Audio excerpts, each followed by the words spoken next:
climbing up. This is Oakwood Heritage Moments with Mineola Dixon. Let's take an unforgettable walk through the struggles and formative years of Oakwood University history. Side of the mountain, climbing up to Zion to see my Lord. I'm climbing up. Hello, listeners, and thank you for tuning in to Oakwood Heritage Moments.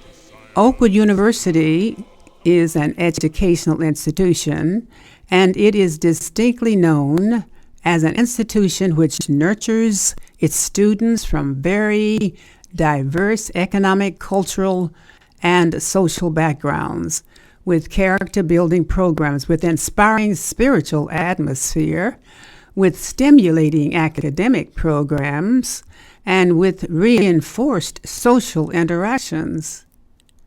In this series of Oakwood Heritage Moments, we will be presenting a variety of historical tidbits, which will surely fascinate you and answer some of your questions as to how, who, when, and where of an institution which has gained national and international acclaim.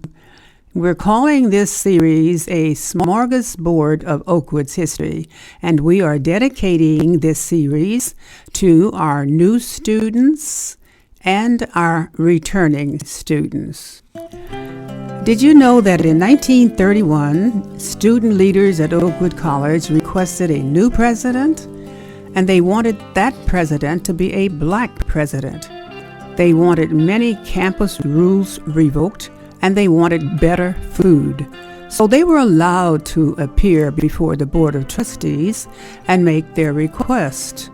The board then realized that the time had come for a change, and the students were granted their wishes.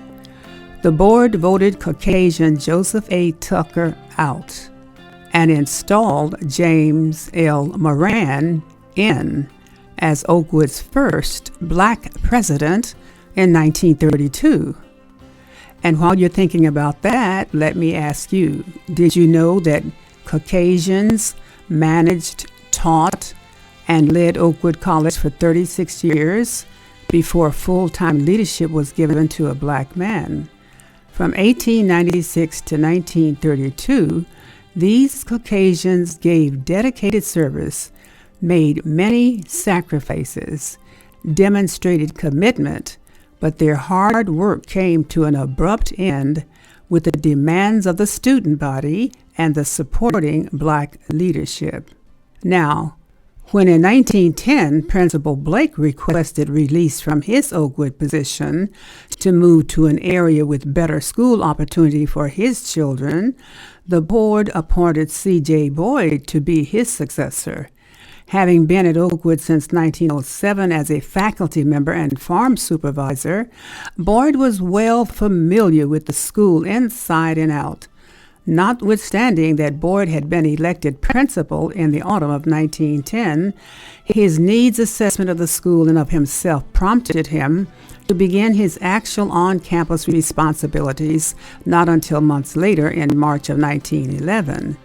The interim would find him in the North, soliciting funds and equipment, the method at which Booker T. Washington used at Tuskegee, for the yet young and hopeful Oakwood, as well as find him attending a 10-week intensive study program in education at Valparaiso University in Indiana. Well, listeners, we've come to the end of this presentation today, but we invite you to tune in again tomorrow morning when we will air again at 5:30 a.m. and we repeat our presentation at 3:30 p.m. So don't forget to tune in to Oakwood Heritage Moments.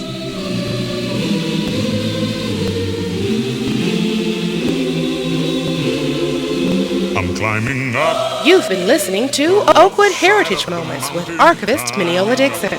We invite you to visit the Oakwood College archives located in the Eva B. Dykes Library for a heritage tour. Join us again next time for another edition of Oakwood Heritage Moments. Up the rough side of the mountain, climbing up to Zion to see my Lord. I'm climbing up the rough side of the mountain, climbing up to Zion to see my Lord. Celebrating God's goodness Praise 90.1 FM.